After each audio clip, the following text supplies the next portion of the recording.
আস্ত ইলিশ ফ্রাই করব আজকে। হ্যালো, আসসালামু আলাইকুম। কী অবস্থা সবার, কেমন আছেন? আমি আছি মোটামুটি ভালো, আলহামদুলিল্লাহ। তো এই যে মাছটা আমি আগে সুন্দরভাবে কেটে নিয়েছি, কেটে পরিষ্কার করে এবার লবণ, হলুদ আর একটু মরিচের গুঁড়া দিয়ে ভালোভাবে মেখে নিব। তো মাখামাখি হয়ে গেলে তারপরে তো ভাজতে যাব।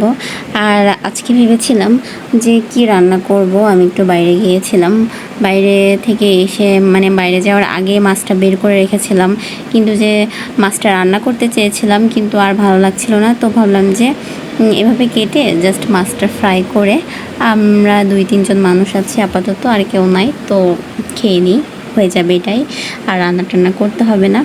তো এই কারণেই যে ভাবনা সেই চিন্তা, তো সেই কাজ, তখন গিয়ে মাছটা এইভাবে কাটলাম। তো আপনাদের সঙ্গে শেয়ার করার জন্য ভিডিও করে রেখেছিলাম।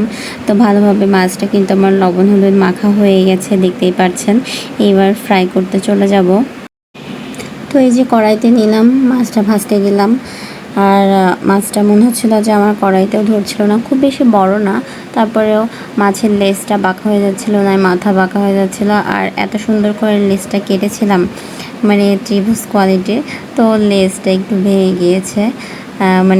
কড়াইতে সেভাবে লেজে ভাজার সময় ভেঙে গেছে। তো এই যে যাই হোক, ভাজা হয়ে গেছে।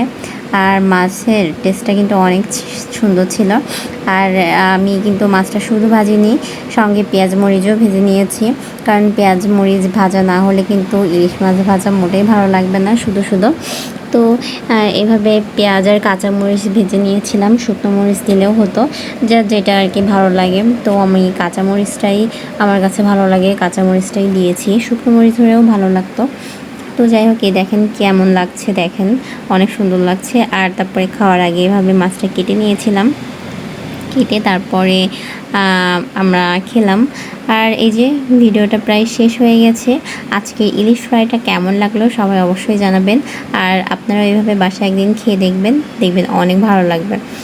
সবাই ভালো থাকবেন, আল্লাহ হাফেজ।